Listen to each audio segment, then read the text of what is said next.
Hey guys, what's up guys? It's me. How y'all doing, YouTube? Hope y'all doing alright. I hope the Ruby pack is doing good. I wanted to come on a little bit tonight and talk about a few things. I think I kind of went over the Elizabeth Collins and the Lyric Cook mortuary case.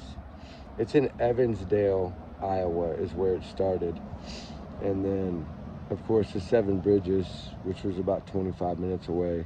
Trigger warning, sorry guys. That's where they found them, the poor little angels. But I wanted to clear that up. I think I might have said it wrong earlier. I might not have said it's Evansdale, but that's what it is. But to jump over to the other one, while I'm waiting on the rest of the documents to come in tomorrow on this case, I'm gonna jump over a little bit. But before I do, I want to come on and say that these, of course, are my thoughts, my theories, my speculations, with a little facts and a little fiction, and to reflect on the channel. I don't do callers, so I don't have to worry about the callers yet. It's coming up soon, though, guys, but not yet. I have to pretty much monetize and stuff first before I can come on live. So after all that's being said, and I've said everything else, trigger warning and things I needed to say, I kind of want to get into the Sebastin Rogers case. I went back through my notes last night a little bit, and today a little bitty bit, not much, but there was something that I wanted to bring up because nobody's ever really talked about it, but I did. I think one time in the very beginning, not on this channel, but I did ask the question, and of course I don't think anybody caught it, what I was trying to ask, but my thoughts on it were, in the very beginning of this, the first day that he was reported missing that morning, 6 o'clock, 7 o'clock, whatever time it was, I tried to push for them to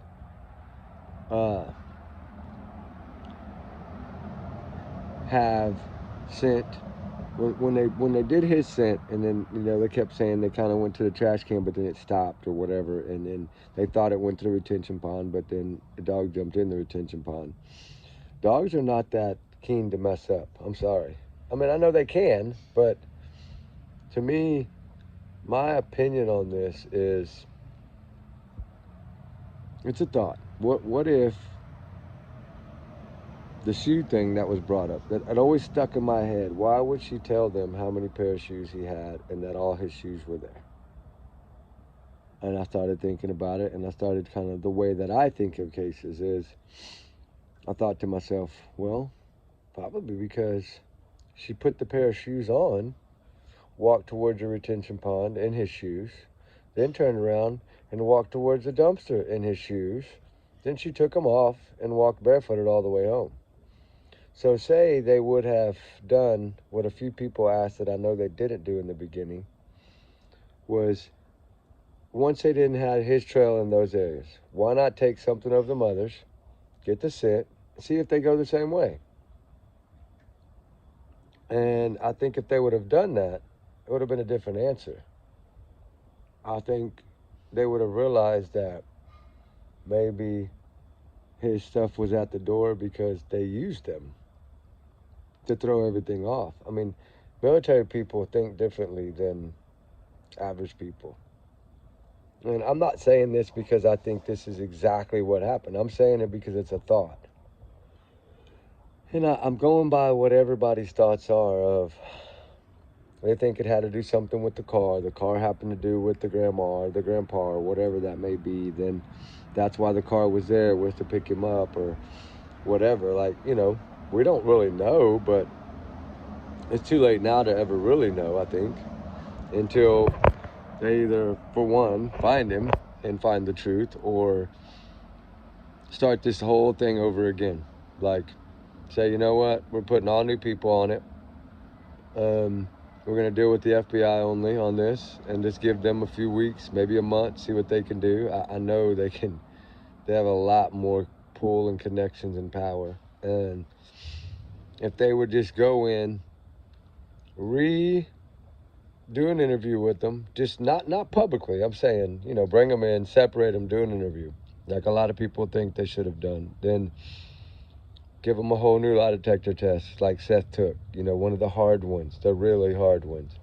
But do it in a manner of make sure they're barefooted, make sure they have on a t-shirt, shorts, make sure their hands are on the table, make sure when they do this, the cameras are on every part of them, so people don't come up with theories of, well, they teach in the military, put a thumbtack in the shoe, or things like this. Step on the thumbtack when they ask you a question, and you're always going to pass. It's just one of those things that makes me wonder if they could have done some of these things in the very beginning, would we be sitting here right now? But then again, it's a clear possibility. I mean, it is a very strong possibility that he just outsmarted him, like I brought up before, and clearly just had it planned and did it. And it's just so hard to understand because people are so terrified to talk about it. But in a way, freedom of speech is freedom of speech. As long as you're not using photos, you're not using anything in a negative light of him, there's no reason for them to be able to come after you. I talked to a few people about it, and lawyers and some other people, and we can speak freely on it as long as we watch out how we speak on it. Because I truly believe if everybody clearly doesn't know, then they want to know. So they should be supportive of whatever theories and speculations, as long as they're not crazy speculations and crazy theories. They should want to know, like, hey, let them talk about it, see if they can do it, like, let them worry about if they can crack it, if they can figure it out. But, I'm sure that Seth is there. I'm sure that he wants answers. Just watching some of his stuff, I don't know him personally, but he's always seemed to me like the grieving person. I'm sure that a lot of things come to play when this happens. Of course, you have a lot of people supporting you, a lot of people loving you, a lot of people giving you attention, never gave you attention. So your body will tend to soak up the attention to stop the grieving. It wasn't that he was soaking up the attention because he wanted all that attention. He was trying to take a little bit of everything and get his mind off of it. I do believe that. I know y'all think he was chasing women or whatever, but I feel like it was easing the pain that was in his heart. It was helping him not think about it for a few minutes. It was, maybe I'm wrong. Maybe I'm wrong. And maybe I don't want to look like I'm defending anyone. I'm just saying that we don't know unless we were in that situation how we would be. So I'm always a firm believer, give him benefit of the doubt until we prove otherwise. But I know that there's no such thing as a perfect crime. So I know there's got to be some little piece of this that is going to break it wide open. It's going to happen eventually. Hopefully it will not take as long as Summer Wells has, but it's a possibility. We know that. It's getting less and less talked about. You got a few people that are on the ground over there. I think one of them's a Texas person. Support and shout out to them. They're fighting every day with no telling what. Probably cold environment now, wet weather, nasty weather, cold weather, and they're still trucking on. And that's great. That's good enough that there's a few people there doing these searches every day. Of course, more would be, it would be more eyes. It would be, of course, better. But there's so many other cases that need attention, and some of them are fresher, and some of them are newer. And not to say that should take the place of any case, because it shouldn't. But I'm saying there's other cases that nobody's searching on. There's nobody's looking on. Nobody's really talking about on. And those are the cases that I think need the same spotlight. Need the same, at least one or two people in the area searching, because that's better than nobody searching. I think that it's going to get a lot more difficult with the weather coming in, because once the snow's on the ground, yeah, the leaves will be falling, but you're not going to see the ground. So to me, I know they've been waiting. Some people saying, all right, when all the leaves fall, it's perfect timing to do. No, because the leaves cover everything up, and then the snow covers up the leaves. So to me, it's going to make it twice as hard. So really, there's not much time left to really search until after, of course, the winter. And then it'll be a year old by then. And hopefully it won't have to go that long. But if it does, then it's going to be a whole different search thing after that, because of all the leaves and everything that fell. And then it'll make it a lot harder to do drone searches and things. Not ground searches necessarily, but drone searches. Because you're not going to see any fresh areas. You're not going to see any of this. But as far as just a rundown of my thoughts, and I'm both ways. I'm torn really between him, actually outsmarting them and running away and living his best life right now, or the first interview where it was almost spit out of by the school, but it was too late, or whatever was going to come out didn't come out, and we'll never know. We can guess and speculate what we think it might have been said, but going back to the one thing that got me in all this was, for one, the shoes. Nobody, it's a missing kid. It's not about how many pair of shoes are at the door. That should have never even been talked about. But I think in order to feel like they covered their tracks on it was to bring up the shoes. Look, all the shoes are here. Well, yeah, no problem. But that doesn't mean you didn't put those shoes on and walk in those areas and then put them right back and walk home barefooted and to throw everything off. I mean, that's just, it's a slim chance, but it's still a possibility, just like every other speculation and theory that everybody's rambling on this case. And then going the next day to pick up a camper when he said before he always paid by the month. Why would you need to get it before the end of the month? Like, why not wait till the last day of the month to go get it? When you were planning on going back up there in 2 weeks anyway. Or pay for it over the phone. This is a missing child. Be there to support. But was there something done in that camper, like, that he needed to go get and take care of? I mean, I know I have a camper. And I'm telling you, it don't take but about an hour and a half to knock it down and hook it up and go. So 3.5 hour drive up there, 3.5 hour drive back. I give him the 7 hours. Give him, just to say an extra hour. Give him 8.5 hours. Pulling it back would probably slow you down. So to say 8.5 there. Hour and a half to break it down. That's what, 10 hours. Where are the other 7? We can do a lot in 7 hours. A lot. That's almost 2 trips without. That is 2 trips without a trailer. That's a whole nother round trip without the trailer. So that's another thing that I know in my notes I was wondering in the beginning. And, if he didn't run away, trying to put some ideas together that could this have happened? Could that have happened? And I watched that one on, I think it's called The Lore or something like that. It was such a good video. This man, he's got his degree. He's journalism. He's very good at investigating. He's very smart. He did like an hour and a half after he researched it for like a month or whatever. And he laid out some really good facts and really good thoughts and opinions. And he does speak from what he truly believes. And I think if y'all want to go find that and watch it, a lot of y'all probably already seen it, but he's very good.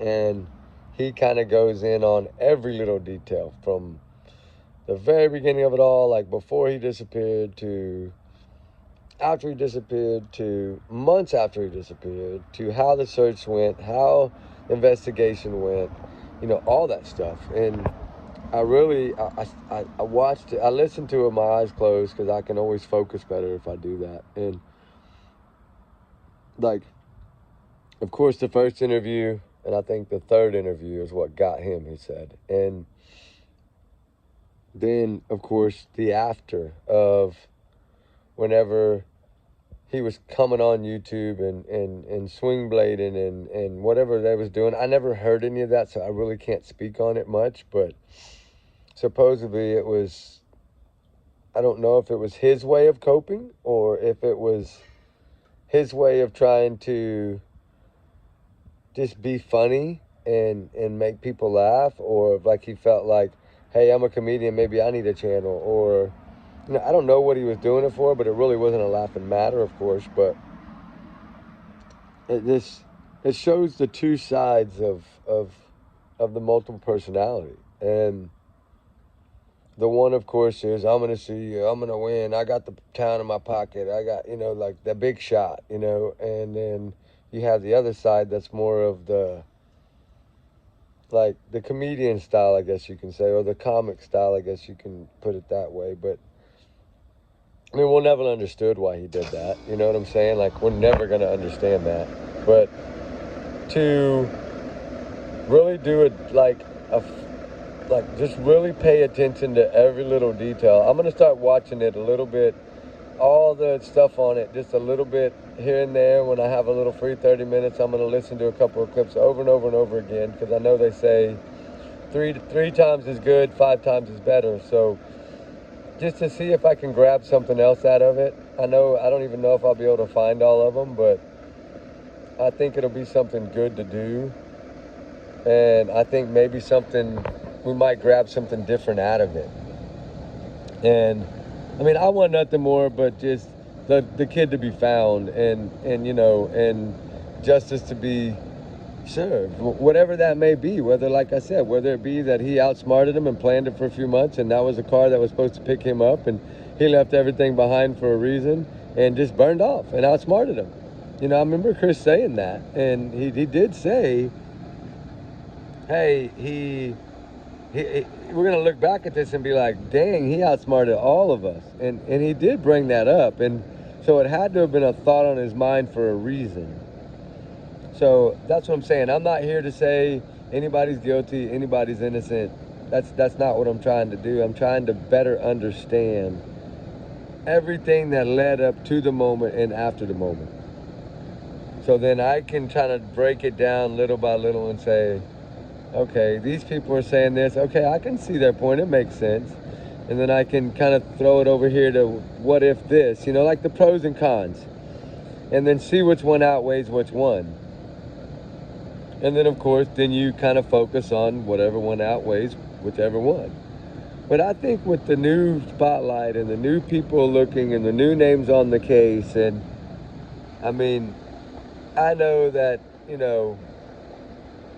that one half, the single one half that, brought in the bounty guy or whatever is doing, I think he's really wanting to do what he can physically do, and without maybe all the drama and all the, like, I'm sure some people want to search, some people are probably tired and don't want to do it anymore, and I'm sure it's hard to keep that team together and keep searching every day for finding nothing. I'm sure it's very hard, but I think of as asking for help, trying to get EquiSearch, trying to get somebody, a big team, start a donation page for them. If he can do that. Like, hey guys, like, he does have a rally behind him somewhat, and bring that rally in and say, all right, any dime that goes in here, we're not taking none of it. It's all going to this search party, or it's all going to this search team. Send it to them.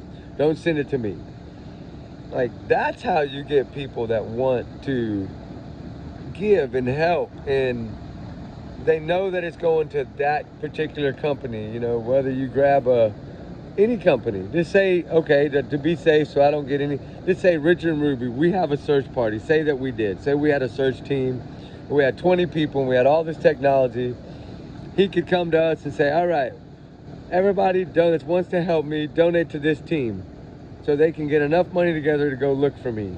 And if they would do it that way, I think people would rally again. And I think he'd be surprised at how much pull he can have doing that. I'm not saying that he's not doing enough or he's not doing too little, or not. I'm not saying he's doing it the right way, the wrong way. I'm just saying, try to come up with an idea that works more than what's working now. And, it's just hard because, of course, you want I know that, I mean, he wants everything to be okay. He wants it to be found. He doesn't want to deal with this pressure and this stress. And I'm sure it's just eating him up. I mean, 9 months or whatever it is now, that has to be eating at him. And especially when he was supposed to be going to come live with him. My God, that's got to be. He's probably thinking in his head, why didn't I take him sooner? You know, like, and I'm sure if he'd have known some of this, whatever that stuff was, I think they were digging up CPS or whatever it is. I mean, we don't know whether that's true, whether it's not, but whatever it is that he found out later, I'm sure it's really made him think, oh my God, I should have taken him 3 weeks ago, or I wish he would have opened up to me a little more and told me, or, you know, I'm sure that's eating him alive. It's got to be. But I don't know. I think I rambled enough about it.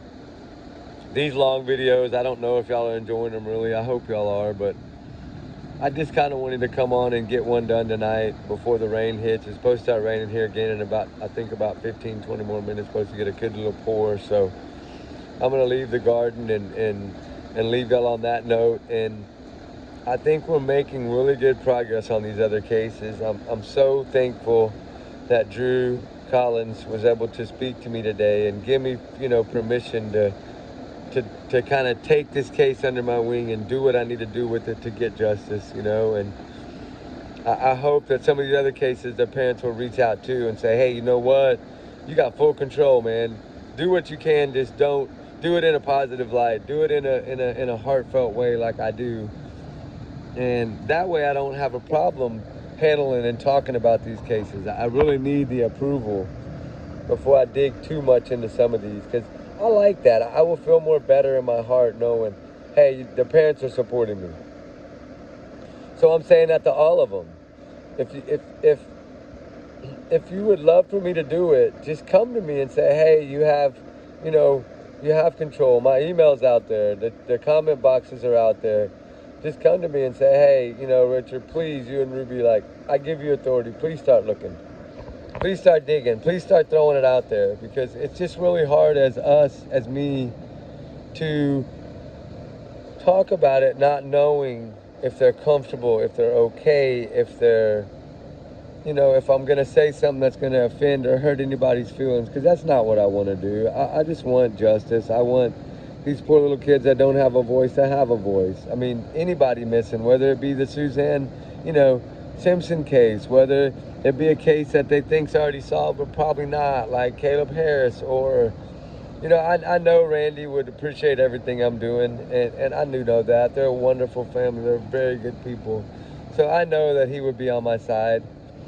I don't, like, you know, the Austin case. I don't really know, you know, I don't know any of those families. I'm just really kind of getting into that, breaking the iceberg on it. But if they're watching, you know, reach out by email or whatever and say, hey, let me give you a little bit more information so you can fight a little harder, or yes, you have my full permission to fight, you know. I would love that. It would mean the world to me, because then I would feel like I can kind of come out and do what I need to do. But anyway, guys, I'm so sorry the air conditioning's kicked on. I know it's probably hard to hear, but I'm gonna let y'all go and have a good night, because it is getting late, and I got some digging to do, and I gotta watch that documentary tonight. I promised, you know, Mr. Collins I would watch it, and I want to respect my promises. So I'm gonna go in and start watching that here in a few, and then I'm gonna, you know, see what I can get from it. And I hope y'all will watch it and see what y'all get from it. And together we put our heads together and, you know, bond a little tighter and become a little tighter Ruby Pack, and put all our thoughts together and say, hey, maybe we should try this, maybe we should try that. And, you know, I like to involve y'all in it. So, guys, I want y'all to have a wonderful night. I don't want to be a preacher saying check your heaters, check all that stuff if you're going to turn them on. But please, dust builds up. Fires can happen. So please check all that stuff. I don't want anybody, you know, waking up with a house fire. So please check all those little things that make a difference. Check your pipes. Check everything. Unhook your garden hoses. Put the little things on your faucets. Do those things, because they will help you.